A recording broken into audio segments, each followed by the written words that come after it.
from the Dhrupad and the Mar you mentioned, which is also a form of Dhrupad, which is sung in 14 beats, no? In Dhrupad, in the Mar Tal. But then from there, obviously the period, the change, with the Mughal period, from the 11th century onwards, and with the court musicians, it's another aspect we'll look at later. But that influenced a great change in Indian classical music, Yes. from the spiritual element to a more entertainment side to that. And how did that transition happen from Dhrupad to Khayal? It was around the 13th, 14th century. Now, you mentioned Tansen, who was the most famous court musician in Akbar's Darbar in Agra. But how did that, because he was actually a Dhrupad singer, now like you mentioned. So how did that transformation happen from Dhrupad to Khayal? Why? It's a very controversial question you have asked that I have to, because our music in the Dhrupad style and other style was very enriched. The Sanskrit words were used, the 65 tals were used in our music, and the music we were doing in the Vedic period and in the before the 14th century, it was very spiritual. Afterwards, when the Mughal period came, style has been changed deliberately. So the importance of the lyrics was not there because the education was not there, and the spiritualism was the importance of the spiritualism mostly were gone because of the fighting and other things, and there had the influences of the riyaz and more dikhawa, other things you can understand. So that's why the structure was changed, which was basically not our type of music, which was very spiritual and which was very educative, which was very intense. Yeah, so we'll come back to this different periods in the next interview, I think. But obviously there were some great changes, advantages for having the court musicians with the invention of new instruments, the new styles of vocal, the Khayal, Trana, Tumri, and lighter forms. But I mean, that gave it a different aspect apart from the spirituality. But for musicians, that was a very secure, employment, to be a court musician, because they were handsomely rewarded for their art. Yeah, it is absolutely because if you want to take music as a profession, you need some regular income, you need some success. That's why that period the musicians were not taken granted. They were getting respect, they were earning, and so lots of aspects were opening, and being the court musicians, they had their respect. It is true, actually. So after the sort of Mughal period came to an end towards the sort of end of the 16th, early 17th century, I would say, and then it became more academic because music was actually up in the air. In fact, it wasn't, there was no evolvement after that until the sort of early 19th century, where it took form into, with Bhatt Khandeji, and it became an academic study. Of course, there were still the gurus who were teaching, but it was actually struggle from there on. Would you say? It is absolutely. Because of the political and the other things, everything was in a mess. So the improvement and the research work and the thought process which were coming from the previous centuries, it was disrupted, and it was not in the proper way carried out in those centuries you're saying about that. That's why we didn't get that much improvement until it is the Vatkhandiji wrote the Vatkhandiji, the book in 1995. Mm-hmm. And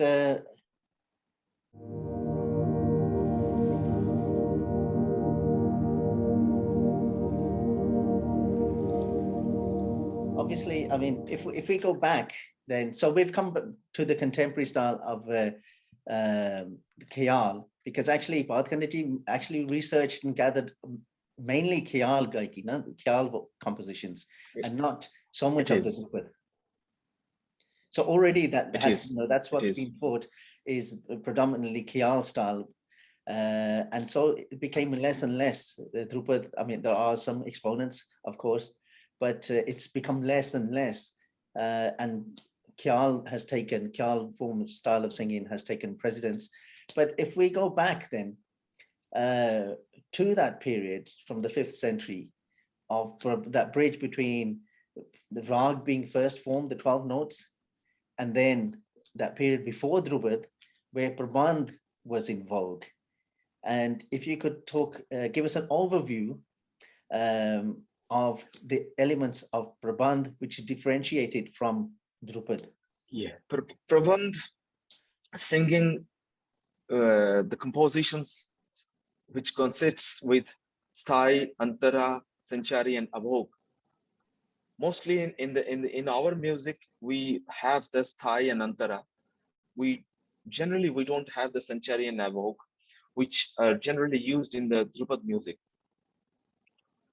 So as you know, there is there was in Dhrupad style you have a little bit more freestyle, which is Anibad singing.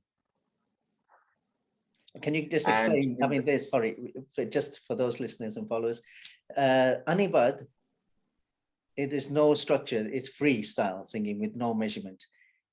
And Nibad would be with some structure, with some measurement, and the four structures or elements you explained in Dhrupad, the sthai, antara, sanchari, and bhog, are similar to that of a chorus and a verse, but two other elements included in Dhrupad.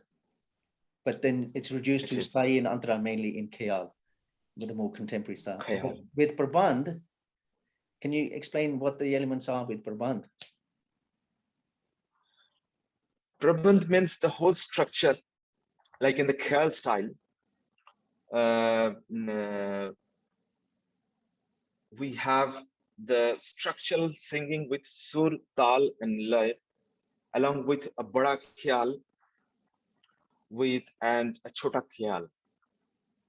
Bada khayal and chota khayal, in between bada khayal and chota khayal, there have some structural elements like a short alap.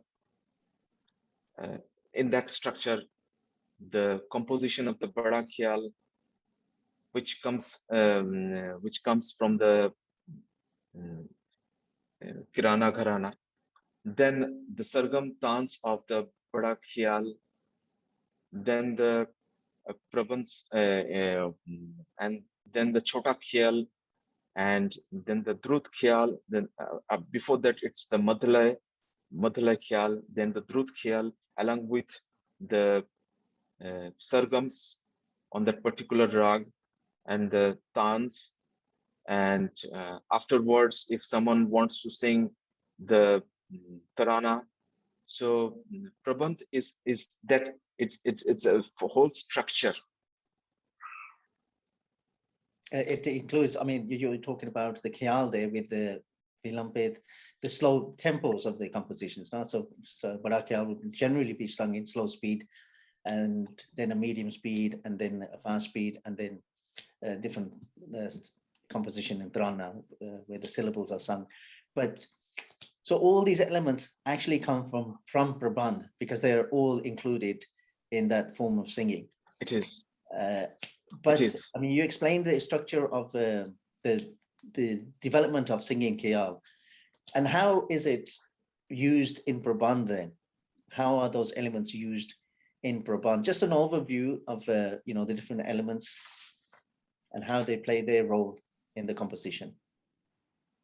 Yeah. So you want me to demonstrate it with while singing, or you want me to just say how it comes?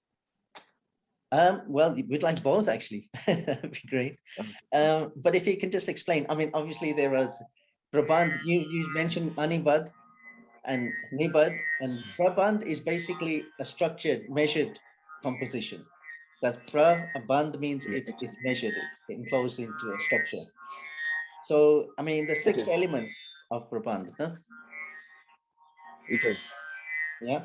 So if you could just give us an explanation of the Swar, the Virud, Path, Tanak, and all the six elements. Yeah. Okay, you just tell me what to sing, then I will sing. I will elaborate. Okay, so the six elements are Swar, Virud, Path, Tanak, Path, and Tal. So if you could demonstrate Swar. Swar means the which we used to say the nod, any note sa on the particular rag. Suppose I'm singing neg. Sa ne pa ne sa re ne sa.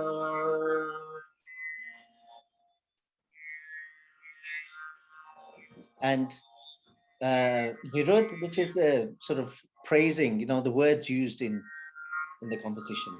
Yeah, because mostly it is the devotion is there, so there is a praying always. It comes from the lyrics mainly. Okay, so the submissiveness or the prayers are there. There must be in our music. Okay, and Pad, the measurement of stances. Yeah, like there have a lot of things you have to put in our music. So suppose I'm singing sa re sa re ma pa. The different styles of the and the nuances of the swaras are inputted in the style. That is uh, the thing. And Tanak, it's the meaningless syllables like, well, not meaningless, but I mean, they're not actually words. It's like the Tana, Dere, Tom, na?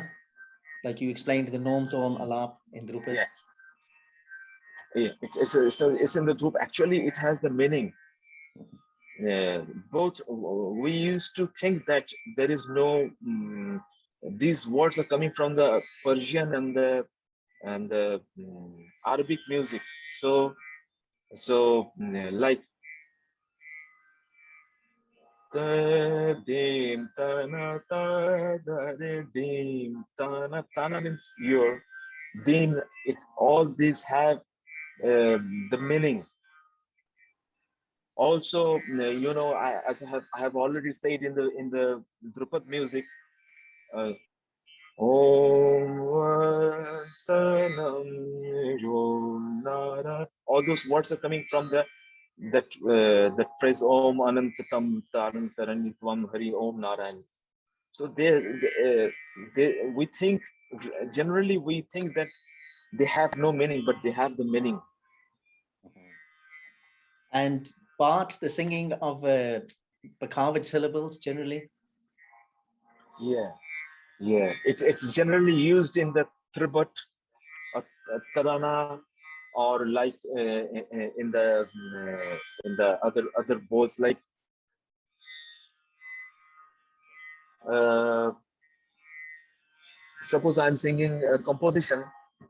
Uh, Madara baje sajani, madara baje sajani, eri sagar gao bajao, palana jolao, thantana dhena gatar kitata grada tuna, madara baje sajani. These words are used in our composition in the Prabandh style. So these are coming from the tabla bolts, or you know, the from pakwas. And lastly, just the tal, which is the time cycle, rhythmic cycle. Time cycle. Yeah, yeah. Generally, we used to sing in mainly on ektal or the tintal, but we should sing in various styles, like in our music, like the rupak, chaptal. You know, like suppose I'm singing one composition on ektal. The composition, the tal is din din da chakatuna katta dagatat dinda din din da chakatuna katta dagatat dinda. This, and the composition will go with this tal. Ay jag bhag ji sukh pave jag bhag ji sukh pave mero man bhavan aaye jaay mand bhat sugad pikane gatane sunayo jag bhag ji dhin dhin dag tak tuna katta dag tak dhinda. So the style is coming in the style. Okay, and just very quickly, I mean, there are, as you mentioned in Drupad, there is the Sthai, Antara, Sanchari. There are also four elements, dhatus, of Prabandh, and actually meaning more or less the same thing, but just different terms. No? It Udaygrad, is. Udaygram, Malapak, Dhruv, and Apog, which are basically Sthai, Antara, Sanchari, Apog, but It different is. words. It is. And these give the structure to the Prabandha compositions, no? Yeah, it is. It is. And actually, what from some research, we found that it's even more structured than Drupad because there are certain repeats, how many times you would repeat each line and which element goes after which, and then you have to go back to that first part and then sing the third part, then go back to this part. So this Prabandh is actually even more structured than Drupad, and Drupad became less structured in that respect, even though we think of Drupad as being, you know, a very structural form of singing. It is absolutely, because you know, it's a gradual changing of the music from the Prabandh structure. The Dhrupad comes, and from the Dhrupad structure, the Khayal comes. So naturally, it will change. Yeah, so I mean, we went from a real, you know, the spirituality of the Vedic period with the three notes, the chanting of the Vedic chants, and then the rag form, and then Prabandh, and then a little sort of transition into Drupad, where it became a little bit less structured, but structured nevertheless. And then Khayal is more of an imagination where you allow the freedom of the artist uh, to elaborate on their own imagination, you know. And I mean, even the Khayal, we find that nowadays artists are singing even less and less of the slow Khayal because the you know the imagination or knowledge or variations, you know, are not there to. I mean, for someone like Amir Khan Saab, Ustad Amir Khan Saab from that period, Bade Ghulam Ali Khan Saab, and then you go through the period of now, you know, you don't hear that great depth of any rag, and it's just almost a token gesture the way they, you know, you have to sing a Barakyal and then go to a Drut. Well, thank you so much for giving us an insight of your journey and the history of Indian classical music and an overview of Prabandh, which we'll discuss in more depth in the following interviews. Uh, and if you could please request a very short 2 minutes, Khayal Bandish, Surely. yourself in your Kirana Garana style. Yeah, yeah, yeah. First, a short description of Kirana Gharana. That in Kirana Gharana, as you know, this the Gharana is invented by Abdul Karim Khan Sahab and Abdul Wahid Khan Sahab, and it was carried out by his Karim Khan Sahab's son and daughter, Suresh Babu Mani and Hirabai Barodekar. The style in the Kirana Gharana is to is to staying on a particular note, and the Vilambit Khayal which we are singing is invented by these two people actually. The 48 beats, the 24 beats. So there was no Vilambit Khayal in the previous days.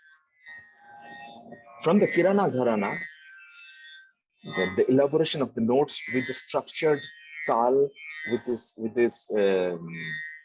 before the Madhala. So the Vilambit Khayal comes from our Gharana, Kirana. Okay. So whenever you are listening style of Kirana Gharana, you can follow that. The staying on the notes and the elaboration of the notes, there have always the meditative elements. Like in Sadami Khasal, though he used to say that he is coming from the Indore Gharana, but he used to follow Abdul Wahid Khasal. So this is the style of our Gharana. I'm singing one composition on Rag Megh. It's a Chaptal composition. It's a very traditional composition.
Wow, incredible, fabulous. Manjibanji, I'd like to thank you on behalf of everyone listening and Drum and Brass. Thank you for your time and an insight, which we'll go back and study. And in the next interview, we'll look at in more depth the different aspects that you mentioned. And we look forward to that very much. So thank you once again. Thanks to you, Pritamji. I'm very honored that you are here with me. I appreciate your music very much, and you are established musician and disciple of our beloved and honored and respected Pandit Anindya Chatterjee, and we love him very much. And also to Hari Bhai and all the members of Drum and Brass. And it's a privilege and honor for me that you have asked me. It's a very nice time I have spent. Thank you. Thanks for asking me.